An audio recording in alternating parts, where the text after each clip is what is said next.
عسلامة، مرحبا بكم الناس الكل في فيديو جديد. واليوم أول فيديو في سلسلة حلويات العيد باش نعملوا مع بعضنا حويجة ياسر بنينة وسهلة وزيد اقتصادية. باش نعملوا مع بعضنا اليوم كعك ماء الزهر، من أروع ما تجربوا الكعك هذايا، ياسر بنين هشوش ويذوب في الفم ويزيد فاوح ما شاء الله، خاصة بماء الزهر. تعدوا نشوفوا مع بعضنا المكونات وطريقة. نستحقوا الريسيت نتاعنا 600 غرام فارينة، هذايا باكو خميرة قطو فيه 10 جرامات، 120 جرام سكر، 150 جرام زبدة تكون بحرارة المطبخ، 100 جرام ماء زهر، و100 جرام زيت نباتي. هنا باش نبدو أول حاجة نحطو الزبدة، كيف ما قلت لكم لازم تكون بالحرارة متاع المطبخ. خرجوها قبل بوقت من اللي تخدموا معناتها الحلو نتاعكم، خرجوها قبل بوقت.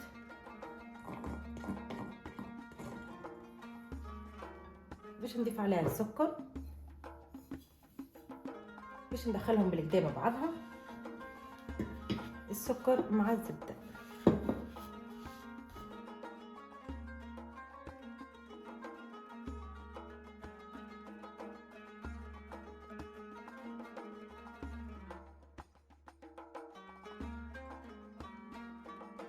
بعد ما نخلطوهم هكا مع بعضهم يولوا كل كريم، نزيدوا عليهم ماء الزهر والزيت ونزيدوا نخلطوهم مره اخرى بالكدا. توا باش نستعمل ايديا باش نخلطهم بالباهي حتى يولوا خليط متجانس.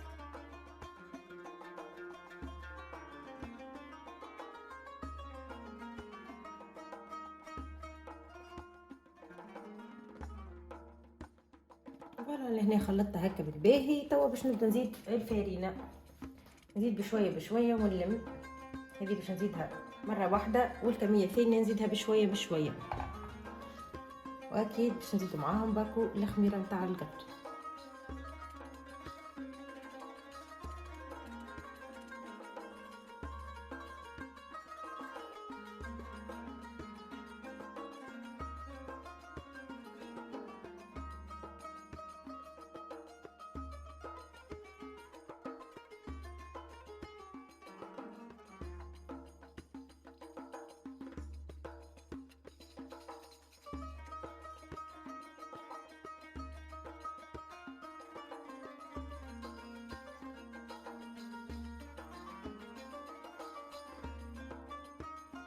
كيف ما شفتوا معايا لميت العجينه بالباهي. هذه عجينتنا كيفاش تجي.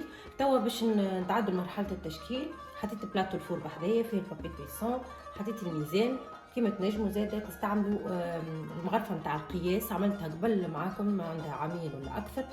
بمغرفه القياس تاخذوا الحجم نتاع الكعبه.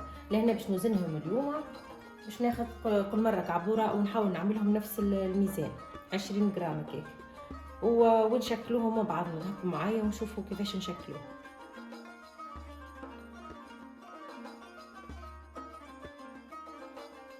هذه الكعبوره الاولى وزنتها 20 جرام، وتوا باش نخدموها مع بعضنا. ناخذوا الكعبوره هكايا تبدا ديجا مش معناتها مرتوبه، هي نستووها هكايا بالطريقه هذه. نبقوا ندوروا هكايا حتىش تبدا من برا الكل هاليس بالطريقه هذه. وبعد نجوب هكا بشويه بشويه ننزلوا عليها بالطريقه هذه.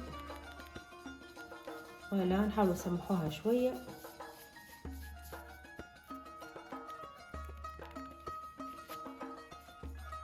بالطريقه هذه ولا كيف ما تشوفوا. وناخذ لهنا الباي هذايا ونعمل بيه ثقب هكايا في الوسط. ولا هذايا كعبة الكعك بتاعنا نحطوها. بسم الله، نحاول نوسعوا فيها شويه هذه خاطر فيها الخميره من بعد باش ما تسكرش. ولا نحطوها في البلاطو. ناخذ كعيبه واحده اخرى نخدمها معاكم. طريقه سهله هي، ما فيهاش معناتها حاجه كبيره. نلفها هكايا ونوزنها لهنا.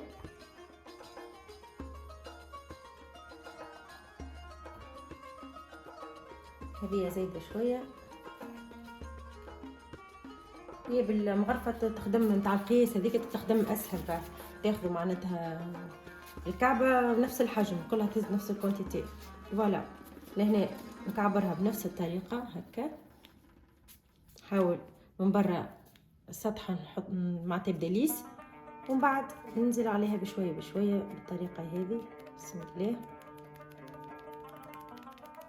فوالا كيما نعملو كعك العمر، ننزل عليها هكايا وناخذ الباي ونحاول هكا نوسع شويه في الدوره كيف ما قلت لكم فيها الخميره، من بعد تسكرن على الاخر، نحاولوا نوسعوا فيها. فوالا هذه الكعيبه الثانيه ياسر محلاها ويجوكم مرطوبين ونفس المنظر. نكمل هكاكا بقيه العجينه ونرجع لكم. فوالا لهنا كملت شكلت العجينه اللي عندي الكل. هذه الكميه اللي تحصلت عليها، جاوني ما شاء الله مرطوبين مستويين الكل. توا جيت باش ندخلهم للفور على 180 درجه، وكل واحد حسب الفور نتاعها، راهم ما يستحقوش نار قويه، يلزمهم نار خفيفه. تقريبا حكايه ربيع ساعه هكاكا، ونخرجوهم ونشوفوهم مع بعضنا ونكملوا بقيه المراحل.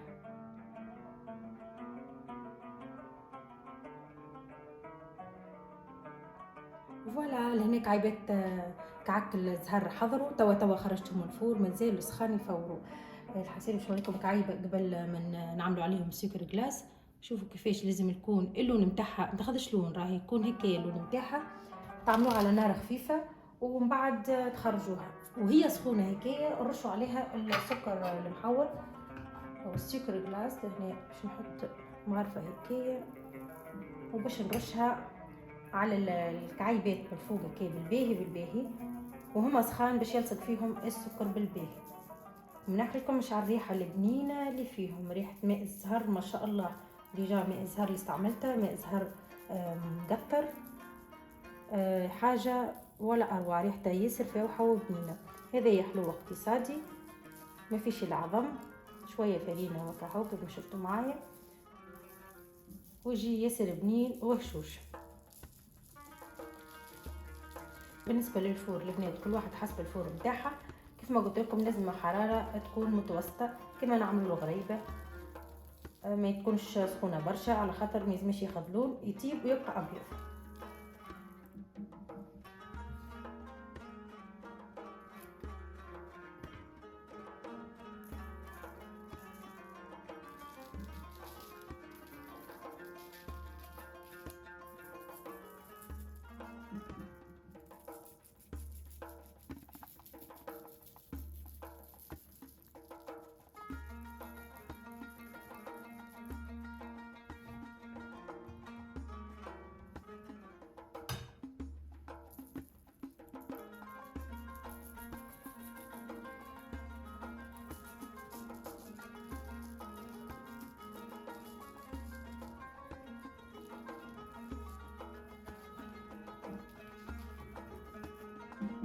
لهنا كيف نقلبوهم من الجهه الثانيه ونرش عليهم السكر. اذا كان تحبوا زاده كان الوجه تنجموا تعملوا كان الوجه، سينو زاده تنجموا تحطوا بلاتو فيه السكر جلاس ومن بعد تحولوا الكعيبات وترشوهم فوق كهو. ديجا يبدا من اللوطه البلاتو فيه.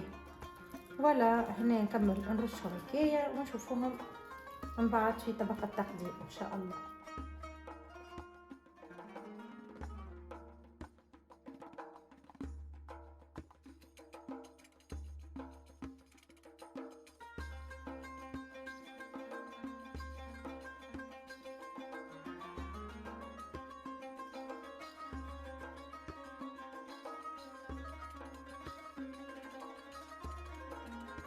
فوالا البنات هذه الحلو نتاعنا اللي عملناه، هذه الكميه اللي طاحت لنا. شوفوا ما شاء الله قداش يجي مرتوب، يعمل 66 كيف. وما نحكي لكم مش على الريحه الفاوحه والبنينه اللي فيه، ياسر فاوح، خاصه اني عملتها كيف ما قلت لكم بماء الزهر الطبيعي اللي مقطر، ياسر محلاه وياسر بنين الكعك هذا وزيد اقتصادي. ما تبخلوش وجربوه، راهو ياسر بنين وسهل على الاخر وما ياخذش برشا وقت.